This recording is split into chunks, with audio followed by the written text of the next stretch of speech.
আসসালামু আলাইকুম রহমতুল্লাহি ওবরাকাতুহু। সম্মানিত দর্শক, বাংলাদেশ পুলিশের সাবেক আইজি এবং সাবেক পুলিশের প্রভাবশালী কর্তা ডক্টর বেনজির, যিনি র্যাবের ডিজি থাকাকালীন সময় র্যাবের যে কর্মকাণ্ড, সেই কর্মকাণ্ডের কারণে এই বাহিনীটি আমেরিকার স্যাংশনের আওতায় পড়েছে।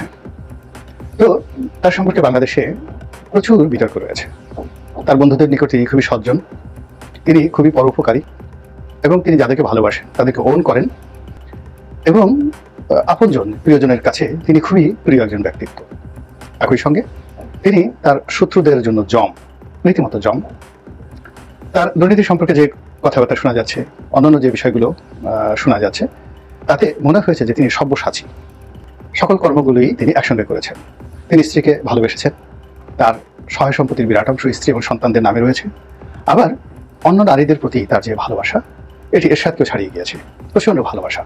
এবং আজ পর্যন্ত কোনো নারী তার বিরুদ্ধে কোনো অভিযোগ করেননি যে আমাকে বেনজির সাহেব ঠকিয়েছেন, আমার দেহ নিয়েছেন, মন নিয়েছেন, কিন্তু আমাকে কোনো কিছু দেননি। কোনো নারী এখন পর্যন্ত অভিযোগ করেননি। এবং সেই নারীদের তালিকায় বাংলাদেশের পিলে চমকানো, হৃদয় কাঁপানো অনেক সুন্দরী অস্পরা রয়েছে। তারা বাংলাদেশে বহল তবিয়তে আছেন, এখনও তারা ঘোরাফেরা করছেন, কিন্তু কেউ বেনজির সম্পর্কে কোনো কটূক্তি করেনি। আর বেনজিরের সঙ্গে সম্পর্ক থাকার কারণে তাদেরকেও কেউ পরিহার করেনি। এখন তারা আগের মতোই সবকিছু চালাচ্ছেন।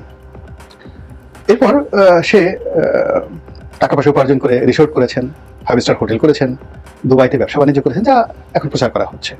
তো তাই যদি হয় তাহলে তো সে অন্য সব ঘুষখোরের মতো কেবলমাত্র বেগমপাড়াতে বাড়ি করেননি।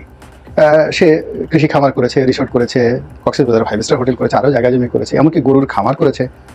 তো এই যে একটা লোক, সেই লোক আবার সবাইকে টেক্কা দিয়ে চোখের পলকের মধ্যে নিরাপদ সময়ে সে দেশের বাইরে চলে গেছে। তার একটা পশমে কেউ টাচ করতে পারেনি। আবার দেশের বাইরে গিয়ে সে যখন চেয়েছে যে আমি চুপচাপ থাকবো, সারা দেশ চুপচাপ থেকেছে, তাকে নিয়ে কেউ আলোচনা করেনি।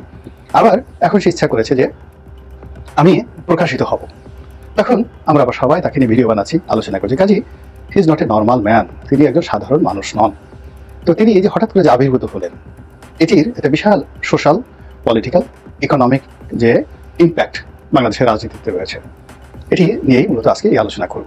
প্রথমত হলো যে আওয়ামী লীগ বেনজির সাহেব, আজিজ সাহেব, এদেরকে একটা সময় প্রমোট করেছে এবং তারা মনে করেছে যে যত কিছু হোক না কেন জেনারেল আজিজের মতো একজন সেনা প্রধান তাদের দরকার, আর বেনজিরের মতো পুলিশ প্রধান তাদের দরকার। আমি দুজনের নামই নিলাম। কিন্তু পরবর্তীতে আওয়ামী লীগের যারা লোকজন, তারা সুশীল হওয়ার চেষ্টা করেছেন এবং এই দুজনের সম্পর্কে যে বিতর্ক তৈরি হয়েছে, তাদেরকে টার্গেট করে দেশি এবং বিদেশি মিডিয়াতে যে সকল প্রচার হয়েছে, বিশেষ করে এই দুজনের পদ পদবি চলে যাওয়ার পর এবং জাতিসংঘে তাদেরকে নিয়ে আলোচনা হয়েছে, আমেরিকা তাদেরকে নিষেধাজ্ঞা দিয়েছে এবং আল জাজিরা তাদেরকে নিয়ে যখন রিপোর্ট করেছে, অন্যান্য পত্রপত্রিকা রিপোর্ট করেছে, তখন আওয়ামী লীগ তাদেরকে ওন করেনি। একইভাবে রাজনৈতিক অঙ্গনেও আওয়ামী লীগ যেমন জাহাঙ্গীরকে, গাজীপুরের মেয়র জাহাঙ্গীরকে ওন করেনি। তারা সুশীল হওয়ার চেষ্টা করেছে। কিন্তু এই বিপদের সময় তারা আওয়ামী লীগ মনে করছেন যে তাদের কমান্ডার যদি বেনজির থাকতো, অর্থাৎ বেনজিরের চাকরি যদি এক্সটেন্ড করে তারা এই মামুন সাহেবের পরিবর্তে, মামুন সাহেব দুর্বল একজন মানুষ, তার পরিবর্তে যদি বেনজিরকে রাখতো তাহলে এই ঘটনা ঘটতো না। কিংবা জেনারেল তারেক সিদ্দিকের পরিবর্তে যদি জেনারেল আজিজকে মিলিটারি উপদেষ্টা বানানো হতো, স্বরাষ্ট্রমন্ত্রী বানানো হতো, এমপি বানানো হতো, দায়িত্ব দেওয়া হতো, তাহলে আজকের যে অবস্থা সেক্ষেত্রে সেটা হতো না। সামহাও তাদের মধ্যে এই উপলব্ধিটা কাজ করেছে। আর এই উপলব্ধিটা কাজ করার কারণেই আওয়ামী লীগের যে প্ল্যাটফর্ম, সেই প্ল্যাটফর্মে হঠাৎ করে বেনজিরের অভ্যুদয় হয়েছে এবং তিনি যে কথাটি বলেছেন, সেই কথাটি স্পষ্টতই যাকে বলা হয় এখন যারা ক্ষমতা আছেন তাদের জন্য একটি সতর্ক সংকেত বলে ভুল হবে, এটিকে লাল সালাম বলতে পারেন। লাল সালাম মানে এটা যুদ্ধের ইঙ্গিত, এটি গৃহযুদ্ধের ইঙ্গিত, একটি সংঘর্ষের ইঙ্গিত। তিনি যেটি বলেছেন, আমরা যেটা দেখলাম সামাজিক মাধ্যমে, যে পুলিশ বাহিনী 90% আওয়ামী লীগ মাইন্ডেড, আওয়ামী লীগের রিক্রুট করা, তাদের অনেকের সঙ্গে তার যোগাযোগ আছে, থাকাই স্বাভাবিক, এবং পুলিশ আওয়ামী লীগের নেতাকর্মীদেরকে সাহায্য করবে যদি তারা পলিটিক্যালি অর্গানাইজ হতে পারে। বোঝার চেষ্টা করুন। তো এই যে তার এই বক্তব্য এবং আওয়ামী লীগের প্ল্যাটফর্ম ব্যবহার করে এটি নির্দেশ করে যে আগামীতে একটা বৃহত্তর সংঘর্ষের দিকে আমরা এগোচ্ছি। এবং তারই প্রেক্ষাপটে দেখা গেল যে বেশ কয়েকজন পুলিশ কর্মকর্তা, এসপি লেভেলের 3 জন কর্মকর্তা আর একজন ডিআইজি, তারা সবাই একেবারে আওয়ামী লীগের ডেডিকেটেড। আওয়ামী লীগের এমপি যদি 5 বার জয় বাংলা বলতেন, এরা 20 বার জয় বাংলা বলতেন।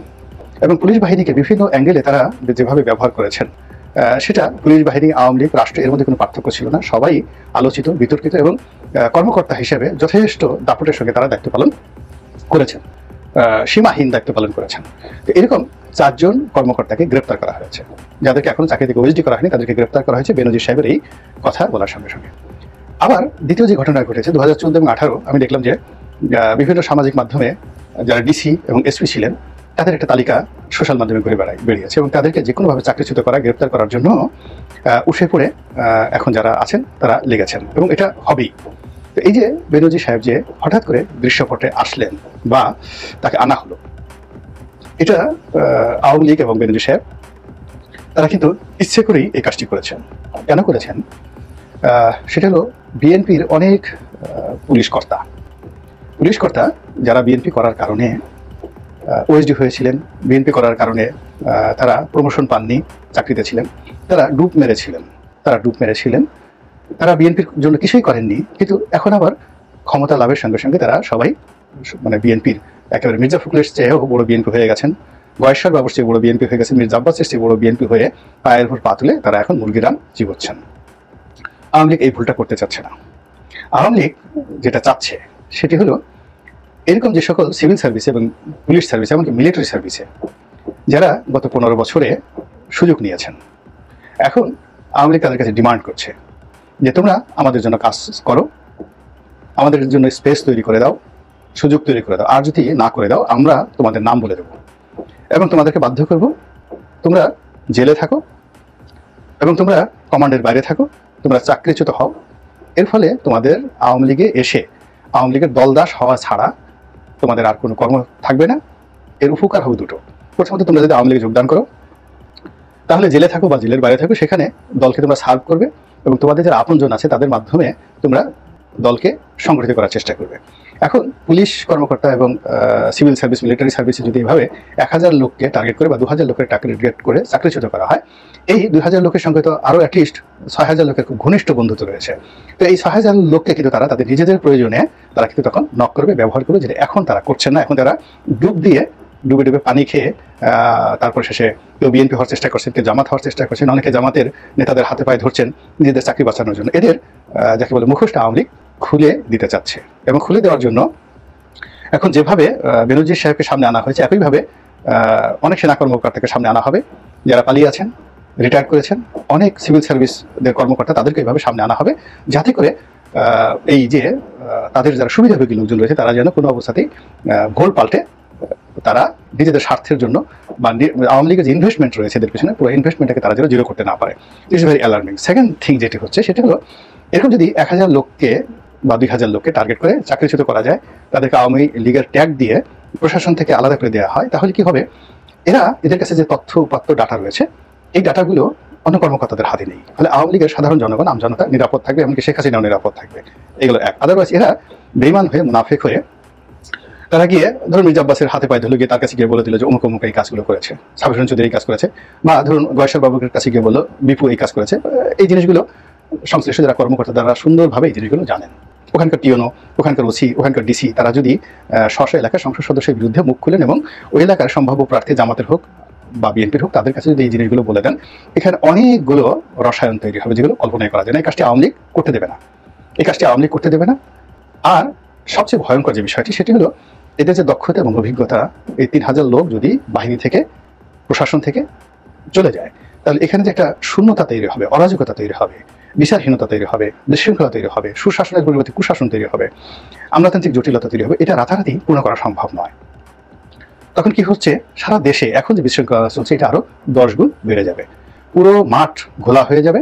আর ঘোলা হয়ে যাওয়ার পর সেই ঘোলা পানিতে আওয়ামী লীগের মাছ শিকার করা আরো সহজ হয়ে যাবে। এবং সেই কাজটি করার জন্য যে বেনজির সাহেবদেরকে আওয়ামী লীগ একটা সময় গণসূত্র মনে করেছে যে না ঠিক আছে, এদেরকে ব্যবহার করা হয়েছে, এখন এদেরকে ছুঁড়ে ফেলে দাও।